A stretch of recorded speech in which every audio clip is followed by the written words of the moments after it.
It's a warm Sunday morning in June, and you're standing on a street corner in a city you've never heard of, waiting for a parade. A car's coming. Inside it sits a man who, in about 4 minutes, will be dead. You don't know his name yet. Nobody on the street does. Not really. But by the time the sun sets tonight, the countdown to a war that will kill 17 million people will have already begun. How does one gunshot on one street corner turn into the deadliest conflict the world has ever seen? The man in the car is Archduke Franz Ferdinand, heir to the throne of Austria-Hungary. The city is Sarajevo. The date is June 28th, 1914. And waiting along his route, scattered in small groups, are 6 young men carrying bombs and pistols. They are members of a secret society, and they believe that killing this one man will free their homeland from foreign rule. The first attempt fails. A bomb is thrown. It bounces off the Archduke's car, and it explodes under the vehicle behind it, wounding a dozen people. The Archduke survives.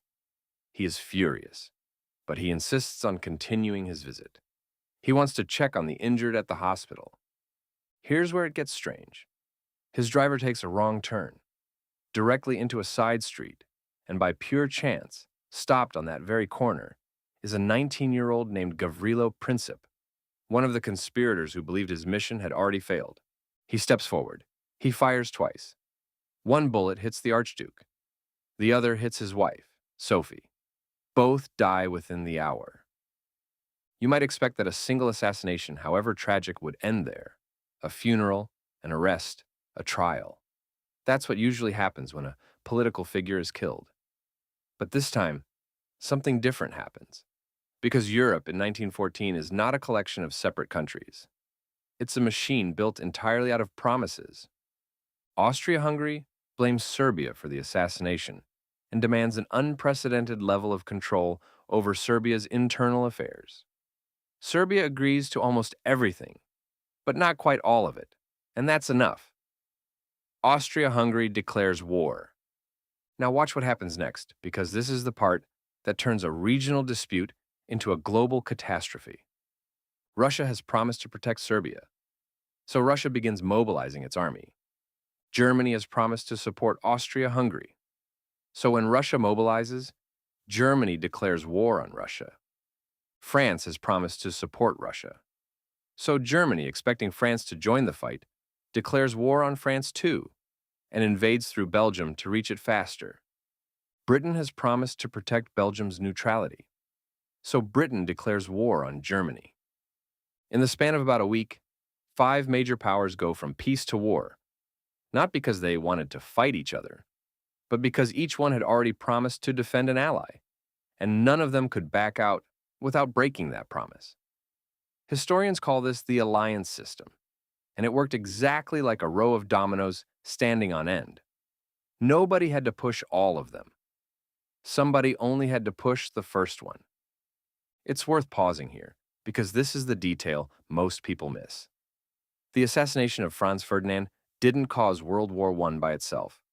Plenty of political assassinations happen without triggering global war. What made this one different was the tinder it landed on. Europe had spent decades building up massive standing armies, signing secret defense treaties, and competing for colonies and industrial dominance. The continent was, in the words of many historians since, a powder keg looking for a spark. Franz Ferdinand's death simply happened to be that spark. There's another misconception worth clearing up. Many people imagine European leaders in the summer of 1914 as reluctant, almost helpless, swept along by forces beyond their control. In reality, several key figures, in Austria-Hungary and Germany especially, saw this crisis as an opportunity. Some military leaders believed a war fought sooner would be easier to win than one fought later, once Russia had finished modernizing its army.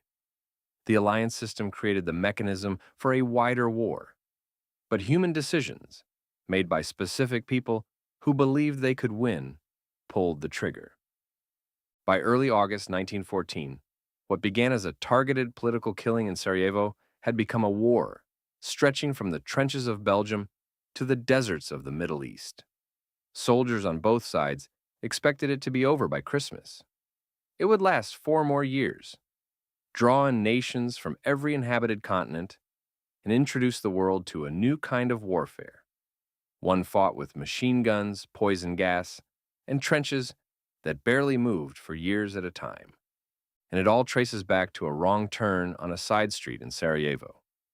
If the Archduke's driver had taken the planned route that day, Gavrilo Princip would likely never have gotten his chance. The bomb thrown earlier that morning had already failed. History in that moment hinged on a single missed turn and a young man standing in exactly the wrong place, at exactly the right time for him, and the wrong time for the world. So, the next time someone tells you that history is shaped by huge, unstoppable forces, remember Sarajevo? The forces were there, certainly the alliances, the arms race, the imperial rivalries. They had been building for decades. But it still took one car, one wrong turn, and one gunshot to set all of it in motion. Sometimes the biggest events in human history don't begin with a grand plan. They begin with a single small mistake that nobody sees coming until it's already too late to stop.